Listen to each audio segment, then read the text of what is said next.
Recuerdo aquel día con tanta claridad como si hubiera sucedido delante de mis ojos, pero nunca me ocurrió nada parecido, ¿verdad? De hecho, me limitaba a sostener los amarillentos diarios entre las manos, mirando las letras curvadas, a veces apenas legibles, y mi imaginación dibujaba imágenes horribles. Tal vez la historia cobró una vida especial en mí. Y todo empezó de forma bastante ordinaria. Entré en una tienda de antigüedades en busca de libros raros sobre la cultura maya, y entre las viejas pilas me topé con una caja con la inscripción Actas de la Expedición, 1922. Me llamaba Leonardo y era un historiador aficionado, adicto a la historia antigua de Sudamérica y Centroamérica. Llevaba toda la vida buscando materiales que pudieran arrojar luz sobre las olvidadas ciudades mayas. Tuve la suerte de viajar a Guatemala, México y Belice y de leer testimonios únicos. Pero entonces, ese mismo día, llegaron a mis manos cuadernos reales que pertenecieron a personas que hace 100 años se adentraron en la selva y no regresaron. El tendero no sabía de dónde había salido la caja. Había estado cogiendo polvo en un almacén y había acabado aquí. Solo me dijo que estaba dispuesto a dármela por un precio simbólico. Le pagué sin pensármelo 2 veces. Cuando llegué a casa, desempaqué la caja con cuidado y vi el bulto. Había varios cuadernos con diferentes caligrafías, así como hojas sueltas de lápiz. Algunos tenían manchas, como de humedad o quizá de sangre. Olían a viejo, a papel desmenuzado y a una fina capa de moho. Me estremecí, pero me picó la curiosidad. Empecé a leer. La primera inscripción. Expedición a la ciudad maya perdida. Enero de 1922. Líder. Sergio. El nombre es difícil de leer, pero me lo imaginaba. Dejamos la ciudad portuaria esperando adentrarnos en la selva para encontrar. Las líneas se fundieron aún más, pero se mencionaban ruinas misteriosas y leyendas de una maldición que guarda estos lugares. Los nombres figuraban como Gonzalo el arqueólogo, Carmen la etnóloga, Felipe el médico, Luis el fotógrafo, Fernando el guía. Creo que solo eran 5. Me llamó la atención que claramente había más de 5 diarios. Algunas entradas estaban duplicadas en diferentes manos. Probablemente los participantes llevaban entradas paralelas, o alguien se había encargado de llevar un diario compartido. Abrí el primer cuaderno. Las líneas eran más claras que en los otros cuadernos, la letra también. ¿Podría ser Gonzalo, el arqueólogo? La firma era menos frecuente, pero había menciones de Carmen se ha dado cuenta hoy, Felipe sospecha, y así sucesivamente. Empecé a leer y me invadió una oleada de ansioso interés. La historia empezaba alegremente. Un grupo se reunía en 1922 en un pueblo cercano a la frontera con Guatemala. Contrataba a un guía, Fernando. Los nativos parecían poco amistosos y se necesitaba un mediador. El objetivo, encontrar una legendaria ciudad maya, cuyo nombre no conocían con exactitud. En el diario parpadeaban varias variantes. Taquín, Uac Mutal, aunque puede que fueran formas distorsionadas. Se rumoreaba que la ciudad podría contener no solo artefactos, sino también enormes placas doradas con escrituras. ¿Una aventura? Desde luego. Pero los arqueólogos de la época a menudo arriesgaban sus vidas por tales descubrimientos. En las primeras páginas todo iba bien. Recorrieron el río en una lancha motora. Luego pasaron a una canoa y hablaron con los lugareños amistosamente. Pero al cabo de un par de días, se dieron cuenta de que en algunos pueblos la mención de la ciudad de los espíritus causaba miedo. Los nativos se negaban a ayudar, repitiendo una palabra que sonaba como Manankinik, algo así como no vayas. La expedición, por supuesto, solo se burlaba de estas prohibiciones, creyéndolas supersticiones.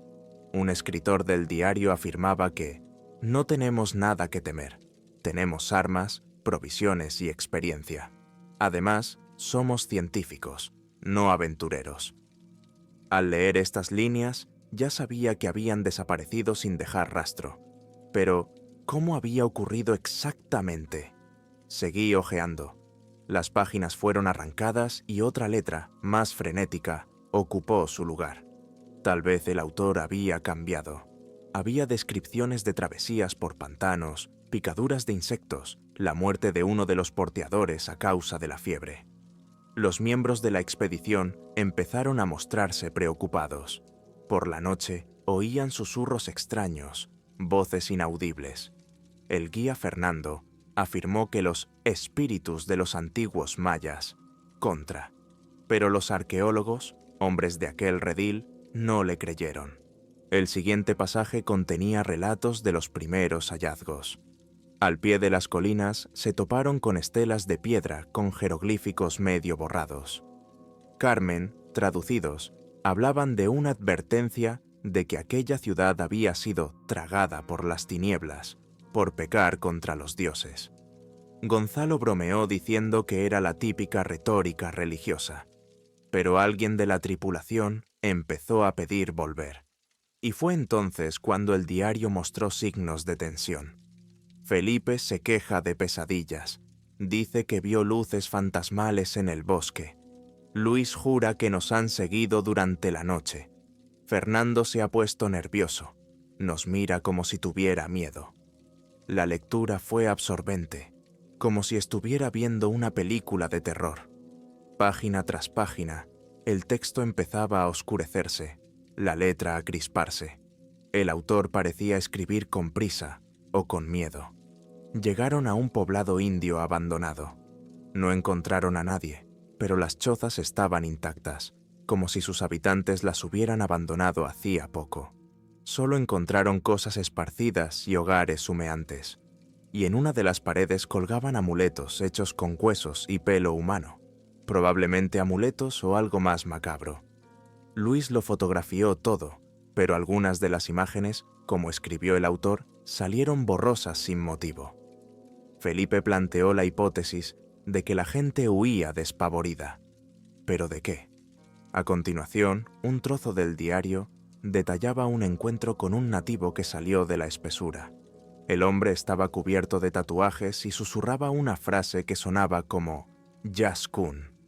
Los exploradores intentaron establecer contacto dándole comida, pero solo sacudió la cabeza, señaló a algún lado y sus ojos estaban llenos de terror. Luego salió corriendo. El equipo decidió entonces seguir por el mismo camino, suponiendo que encontrarían las ruinas.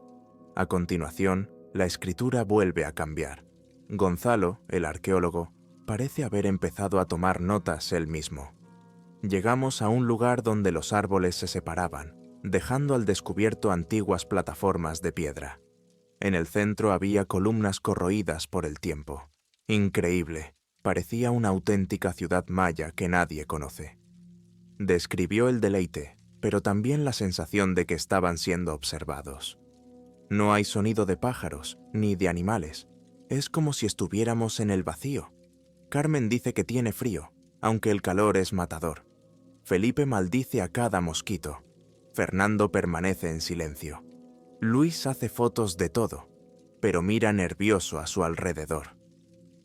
Las páginas siguientes están llenas de descripciones de arquitectura, paneles tallados que representan dioses.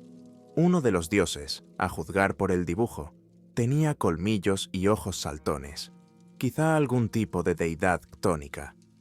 Gonzalo comentó que esos relieves le parecían demasiado oscuros, como si los mayas adoraran aquí a fuerzas tenebrosas. Carmen se mostró de acuerdo y añadió que el nombre de esta deidad no figuraba en los panteones conocidos.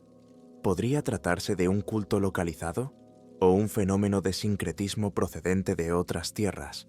Escribió. Al mismo tiempo, había ansiedad en las notas. Por la noche, se oían largos gemidos que no pertenecían a los animales. Felipe se despierta sudando. Dice que es como si alguien le susurrara al oído. Luis señala que algunas de las fotografías reveladas aquí muestran siluetas fantasmales que no estaban allí en el momento de la filmación. Todo esto me hizo presentir problemas. Hice una pausa en la lectura, tomé un sorbo de agua, porque la propia atmósfera del manuscrito me oprimía el cerebro. Pero el impulso de desentrañar no me abandonó. Continué. Las páginas siguientes, a juzgar por las fechas, describían el final de marzo de 1922. La expedición se quedaba más tiempo, intentando descubrir los secretos de la ciudad.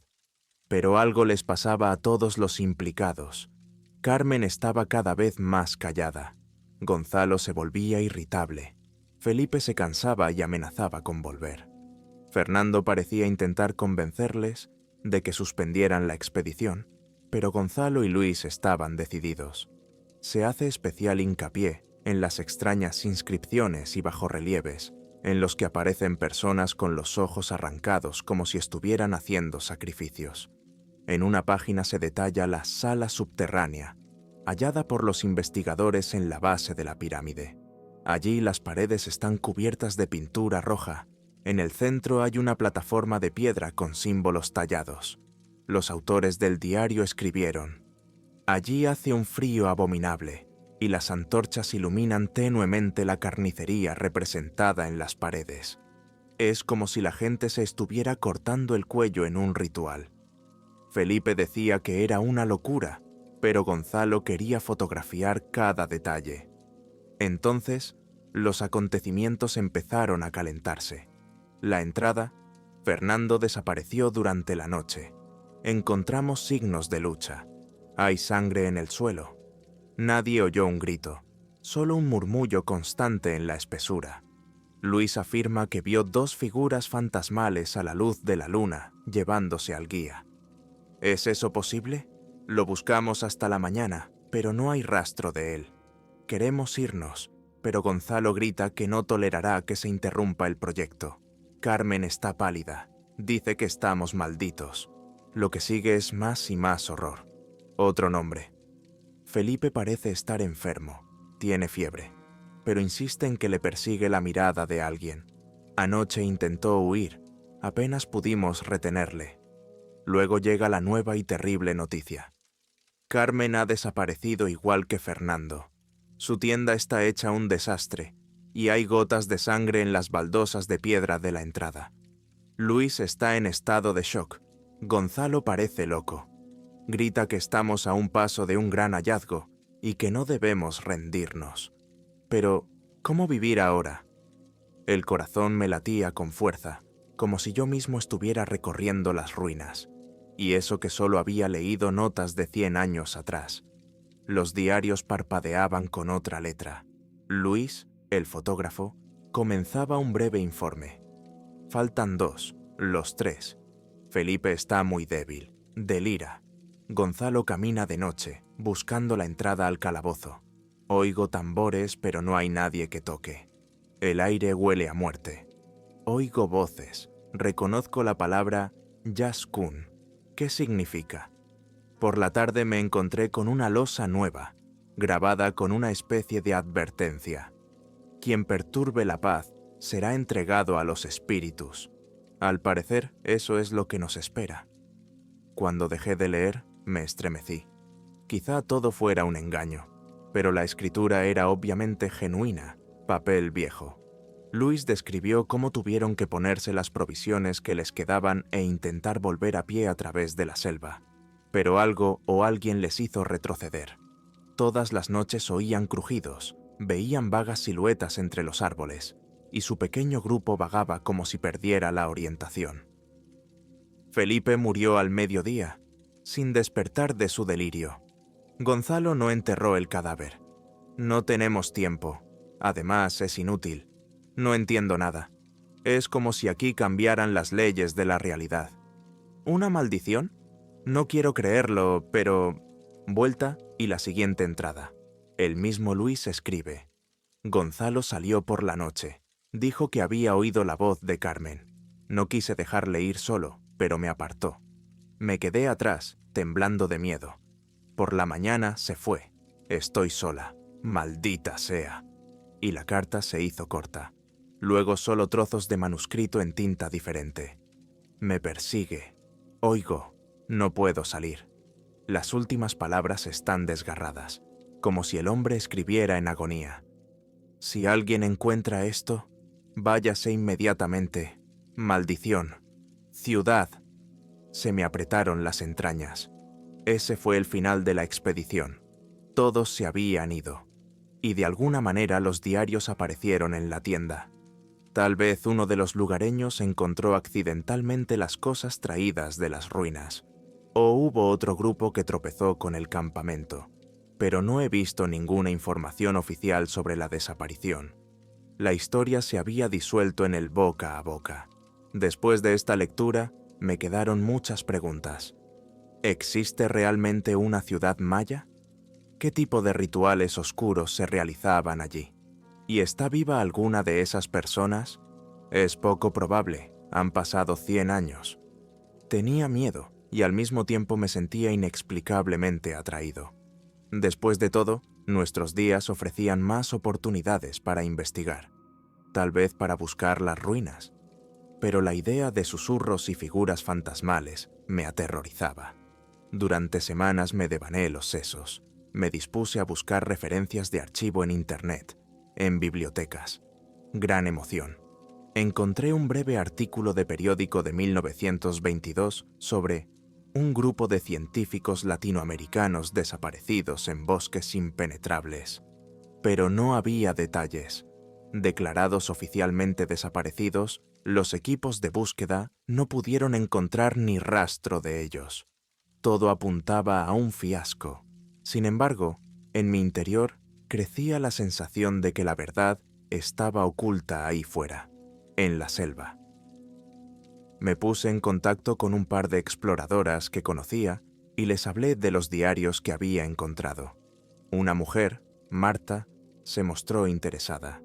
Había estudiado los cultos mayas y dijo que la palabra Yaskun podía significar sombra terrible o espíritu de la tumba. Las menciones al respecto son extremadamente raras. Le leí las citas de los diarios y suspiró. Es muy posible que los humanos se encontraran con una tribu local practicando ritos sangrientos. Pero los fantasmas... Me encogí de hombros, porque el diario decía otra cosa. A Marta le había entusiasmado la idea de ir ella misma al lugar, aunque los diarios no daban coordenadas exactas. Descripciones del río, pantanos, mención de montañas. Tuve que cartografiar estos detalles, estudiar Google Earth, mapas geográficos antiguos. Por la mañana me despertaba pensando, ¿quizá me esté equivocando? Pero el deseo de resolver el misterio pudo más. Formamos un grupo de 4. Yo, Marta, el guía José y otro ayudante, Rodrigo, estudiante de geografía. Un mes después, viajamos a la región donde supuestamente habían partido los miembros de la expedición desaparecida. Sus notas se me quedaron grabadas. Figuras fantasmales, maldiciones, desapariciones. Pero me dije, esta es otra época, tenemos GPS, comunicaciones, y probablemente sea un mito. Al principio todo fue sobre ruedas. Recorrimos el río, encontramos pequeños asentamientos, hablamos con los lugareños. Muchos se negaron a hablar de la misteriosa ciudad de los espíritus. Pero un anciano, al ver nuestras sinceras intenciones, dijo que, muy al este hay una tierra donde la gente no va. Allí hay espíritus malignos. Le pedimos más detalles sobre el camino, y solo negó con la cabeza. Vayan si quieren, pero no se arrepientan cuando vuelvan, si es que vuelven. Por extraño que parezca, conocía la palabra Yaskun. Tras un par de días de viaje, ya podíamos sentir cómo cambiaba el paisaje.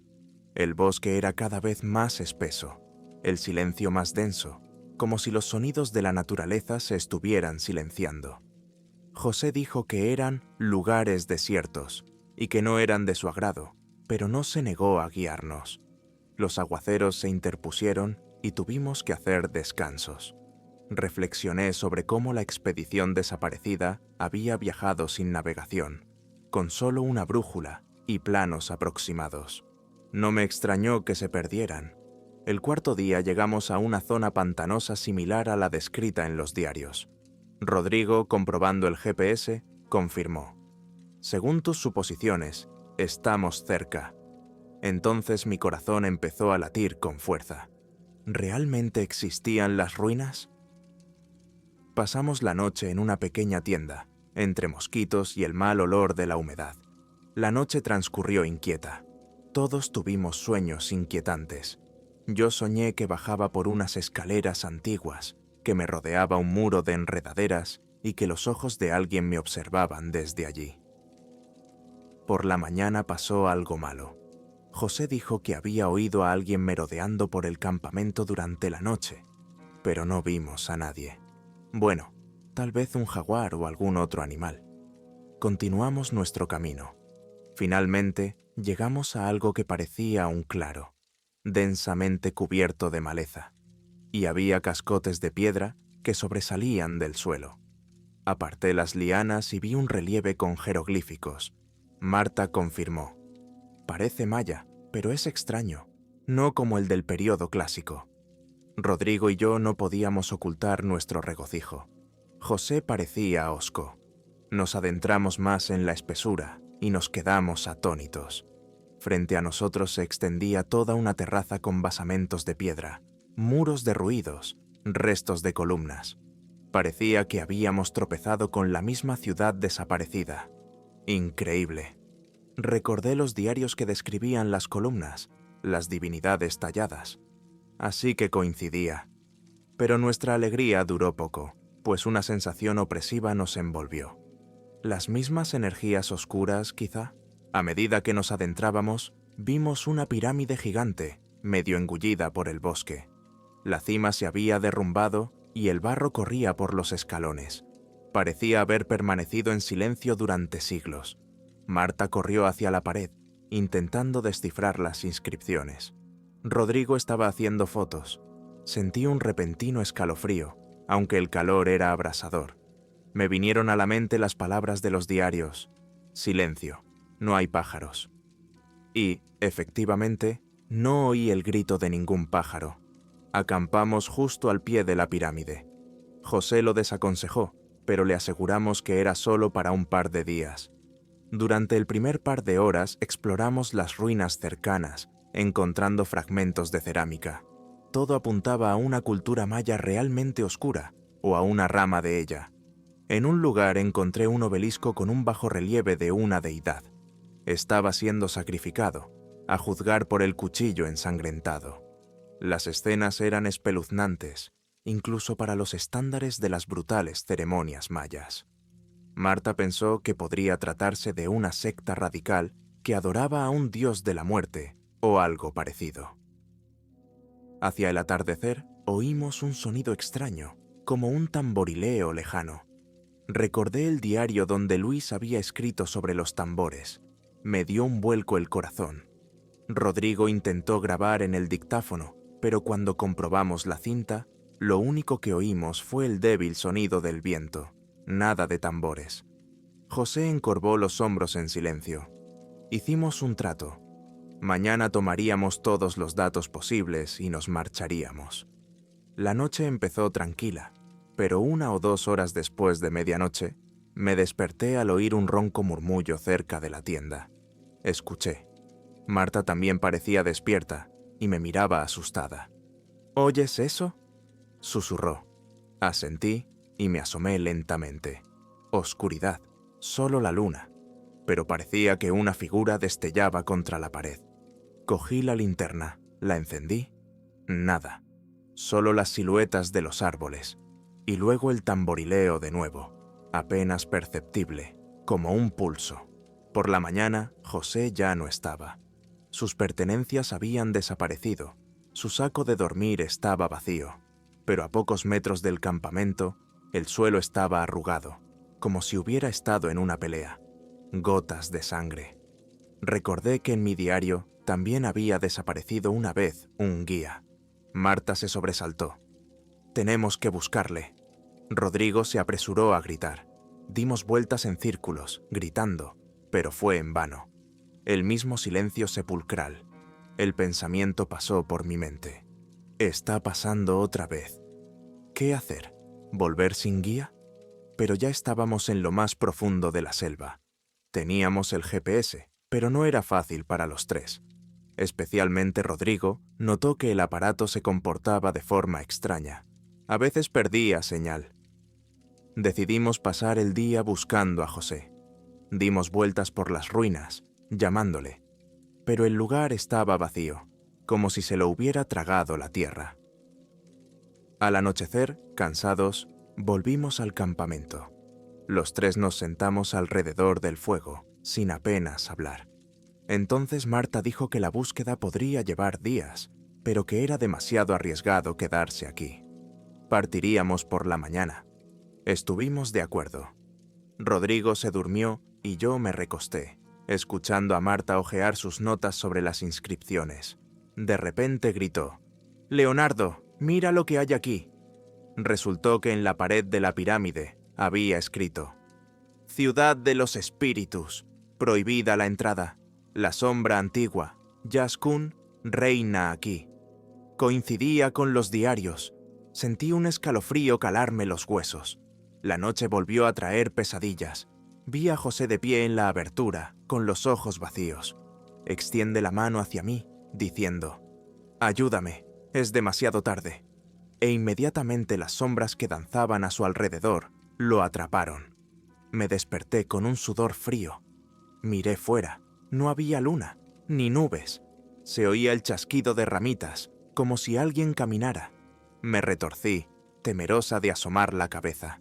Me quedé así hasta que amaneció. Al amanecer nos reunimos. Rodrigo quería echar otro vistazo, pero yo insistí en que teníamos que irnos. Sin José, corríamos el riesgo de quedarnos aquí para siempre. Marta estaba deprimida, pero aceptó. Nos dirigimos en la dirección por la que habíamos venido. Al principio, el GPS indicaba la ruta, pero el bosque parecía diferente. El camino parecía haber desaparecido. Todo estaba lleno de lianas y ramas caídas. Seguimos caminando, pero nos dimos cuenta de que el terreno no coincidía con nuestros cálculos. Rodrigo estaba enfadado, maldiciendo. Hora tras hora se hizo evidente. Estábamos errando. El sonido ultrasónico de la preocupación resonaba en mi cabeza. ¿Así que esos de 1922 tampoco encontraban la salida? Finalmente, nos topamos con un desfiladero que no habíamos visto antes. Nos dimos cuenta de que nos habíamos equivocado de camino. Teníamos que volver, pero ya había anochecido y decidimos acampar por segunda vez. Los nervios estaban a flor de piel. Esa noche Rodrigo desapareció. Me desperté por la mañana y me di cuenta de que sus cosas estaban tiradas por ahí, pero él no estaba. Marta entró en pánico, sollozando. Mi alma gritaba: «¡Dios, no!». Encontramos arañazos en el suelo, como si hubiera estado pateando. No había marcas. Mi cerebro se negaba a creer que todo se repitiera, como en los viejos diarios. ¿Quizás la maldición es real? Marta apenas podía mantenerse en pie. Dije que buscaríamos a Rodrigo por poco tiempo y luego nos iríamos de todos modos. Pero por dentro me di cuenta de que las posibilidades eran escasas.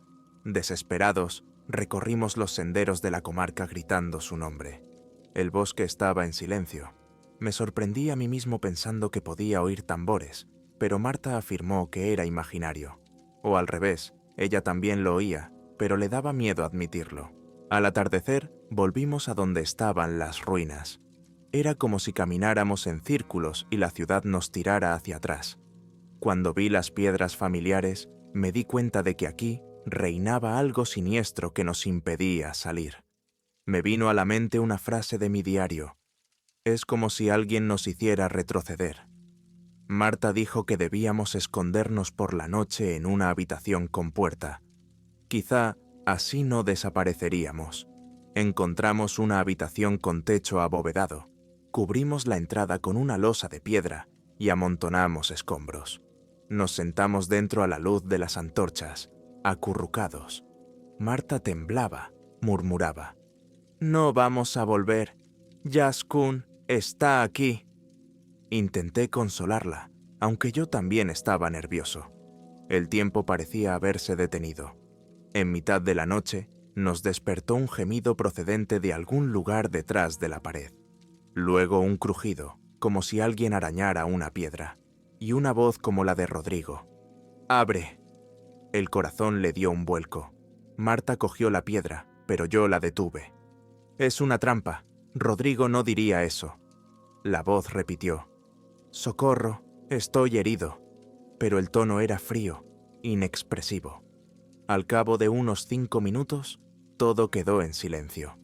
Permanecimos sentados en total oscuridad, sin apenas respirar. Hacia la mañana, una tímida luz se coló por una rendija. Nos asomamos. Nadie. Pero había manchas oscuras en la piedra que bloqueaba la puerta, como de sangre o baba. Sentí un horror escalofriante. Marta se encogió.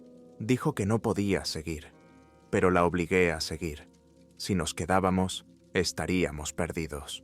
Llevamos lo mínimo: antorchas, GPS. Volvimos a seguir el azimut, ignorando los senderos. Luchamos entre densos matorrales, cortando lianas. A veces nos atacaban insectos feroces. El sudor caía a chorros. Marta tropezaba y lloraba. Intenté cogerla de la mano. Al cabo de un par de horas, llegamos a un pequeño arroyo, algo familiar. Me alegré de que el paisaje cambiara.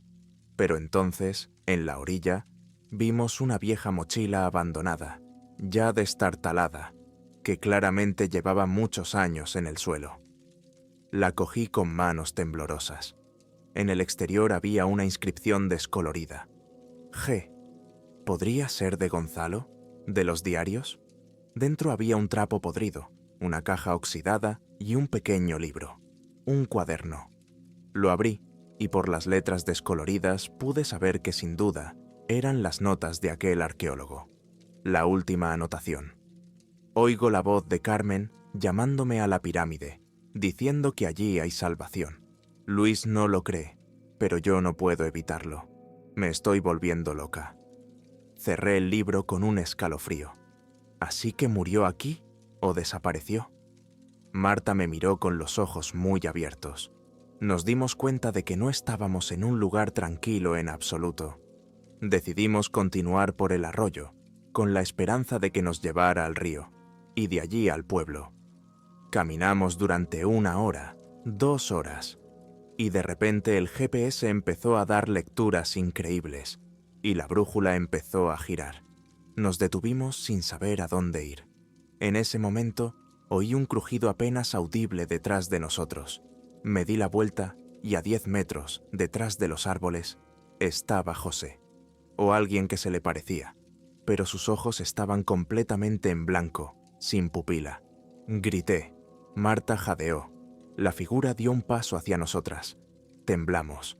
No podía ser, pues José llevaba mucho tiempo desaparecido. Grité. «¿José?» Pero el hombre no contestó. Solo levantó la mano con una sonrisa torcida en su rostro muerto. Marta me cogió de la mano y echamos a correr. La figura se desvaneció en el verde. Corrimos desgarrándonos la piel contra las ramas. Nos detuvimos cuando nos dimos cuenta de que estábamos al pie de una pirámide que nos resultaba familiar. Estaba volviendo a ocurrir. Jadeé, sintiendo que el pánico me asfixiaba. Marta empezó a sollozar, diciendo: «Estamos atrapados. No podemos salir de aquí». Pensé en la extraña hechicería.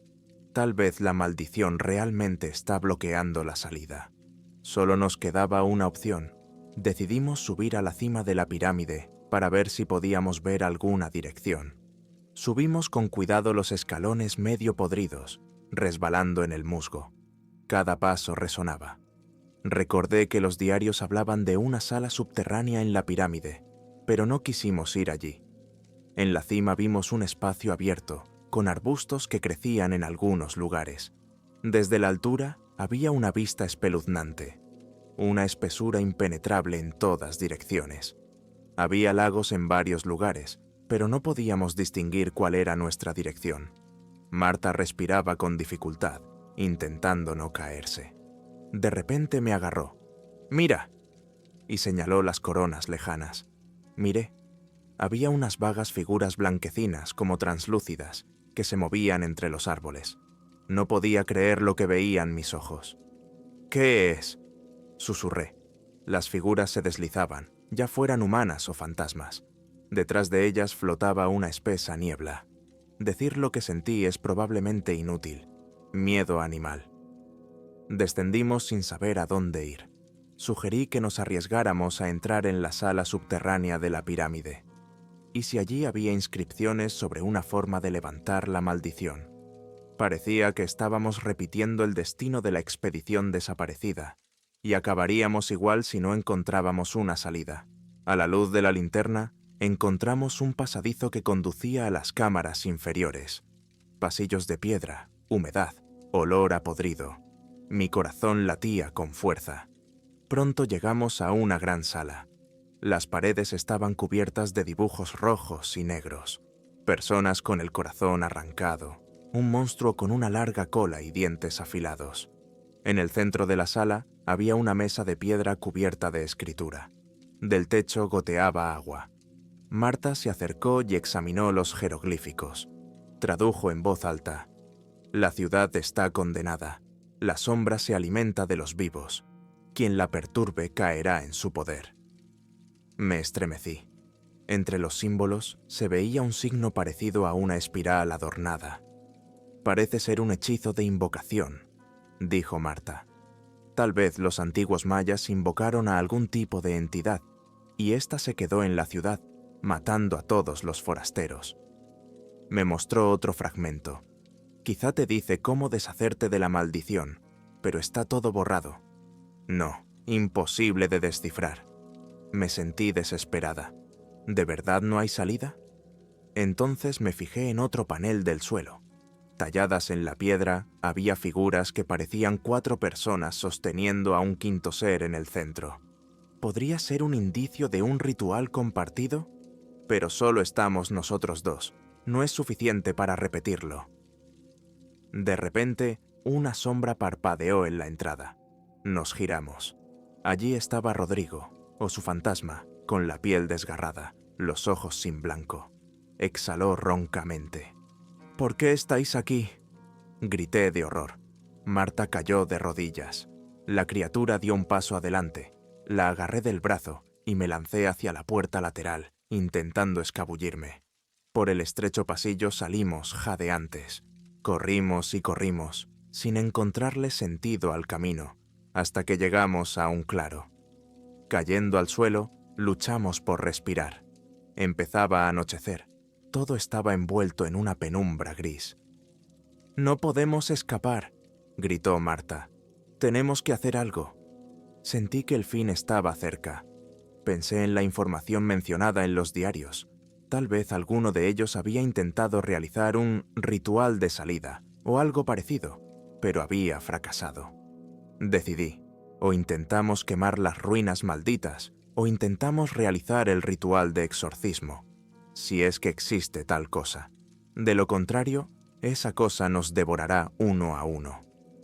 Marta asintió, como si estuviera medio despierta.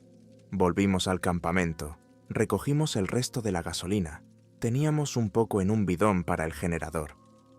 «¿Prendemos fuego a la pirámide?», sugerí. «Pero es de piedra, no arderá.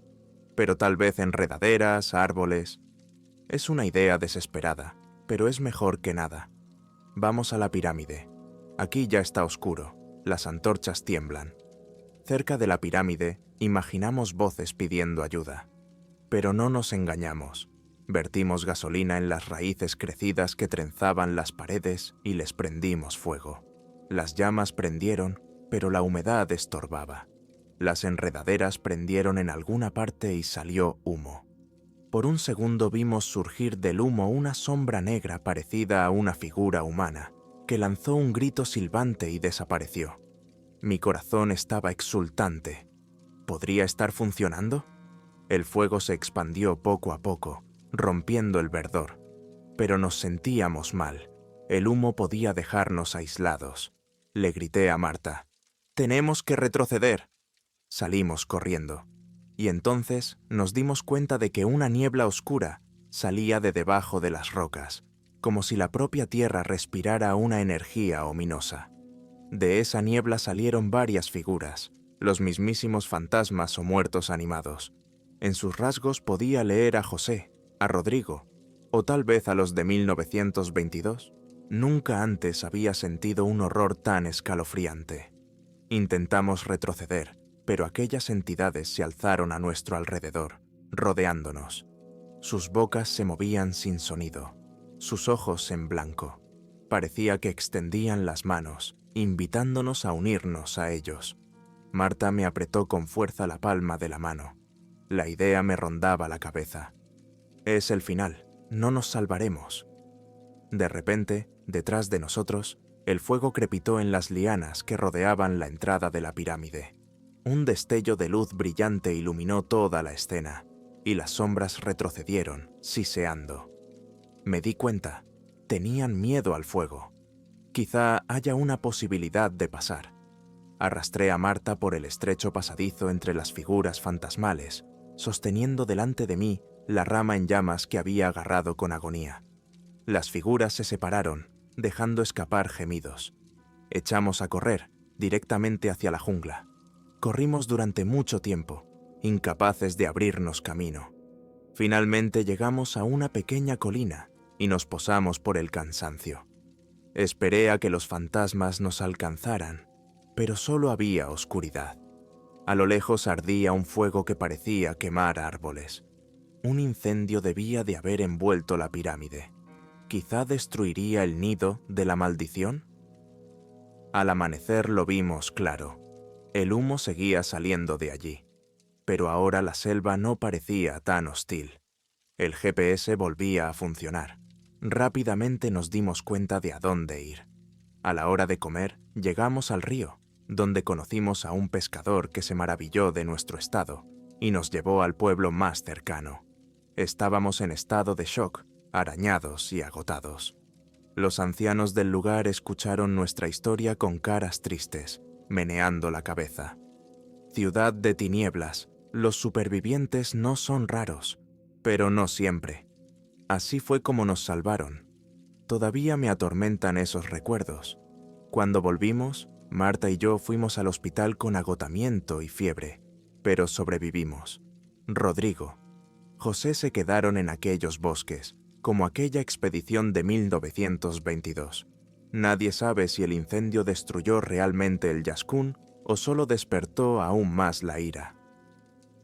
Ahora estoy sentado en mi piso, con las páginas de los viejos diarios ante mí. En algunos lugares, las manchas de sangre que aparecen en ellas coinciden con el horror que vimos. Publico parte de esta historia con la esperanza de que otros no se apresuren a buscar las runas doradas en aquella selva maldita, porque pocos volverán. Lo que arruinó a los valientes arqueólogos hace 100 años aún vive en esas ruinas, si no enterrado bajo las cenizas. Y no se trata de una mera leyenda, figuras fantasmales y susurros en la noche. Yo mismo he sentido su fría presencia. Pensar en el destino de los miembros de aquella antigua expedición es insoportable. Entiendo que fueron paso a paso hacia su perdición, impulsados por la sed de descubrimiento, sin saber qué antiguo mal languidecía en la desolada ciudad maya, y sus gritos desesperados y sus escritos son lo único que les queda de su sueño de encontrar los tesoros del pasado. Tengo sus diarios en mis manos con gratitud, pero también temblando, porque son una advertencia. A veces, por la noche, me despierto con la ilusión de que los tambores vuelven a sonar al otro lado de la ventana y la sombra de José parpadea en el pasillo, llamándome. En esos momentos enciendo la luz y me aseguro de que la maldición se ha quedado lejos, en la selva. Pero mi corazón no termina de creer, porque a veces los siniestros secretos del pasado se cuelan en los sueños de quienes se han revelado a ellos. Una vez pensé, quizá deberíamos enviar una expedición más seria, armada con tecnología moderna, para ocuparnos con seguridad de la maldición. Pero el miedo interior grita que eso provocaría una nueva oleada de tragedias. Los diarios de 1922 deberían servir de lección. Si los antiguos mayas escondieron su ciudad y la naturaleza la rodeó de un muro impenetrable, es que hay una buena razón. Y quizás sea prudente dejar en paz a los muertos. ¿Queda algún alma viva en esa ciudad? ¿O la sombra les ordenará vagar por las ruinas para siempre jamás como guardias indefensos? No lo sé. Pero mientras hojeo las páginas amarillentas, donde el último autor del diario, como Luis, cortó su carta. Algo se acerca. No puedo respirar. Oh, no. Me recorre un escalofrío por la espalda.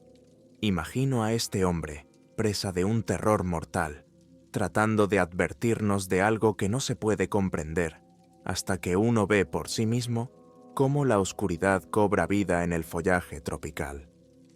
La conclusión es la siguiente. La expedición desapareció sin dejar rastro.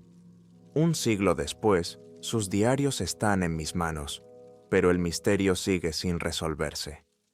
Nuevas víctimas como Marta y yo solo confirmamos que la maldición no había muerto. Tuvimos suerte de sobrevivir, y mi historia termina con un medio suspiro, sin triunfo, sin victoria, porque la antigua ciudad sigue ahí, enterrada o no. Y si alguien vuelve sobre sus pasos, vale la pena que recuerde estas notas, porque a veces, si te acercas demasiado a los secretos del pasado, te encontrará mirándote directamente a los ojos. Una mirada sin vida, vacía, de la que no hay escapatoria.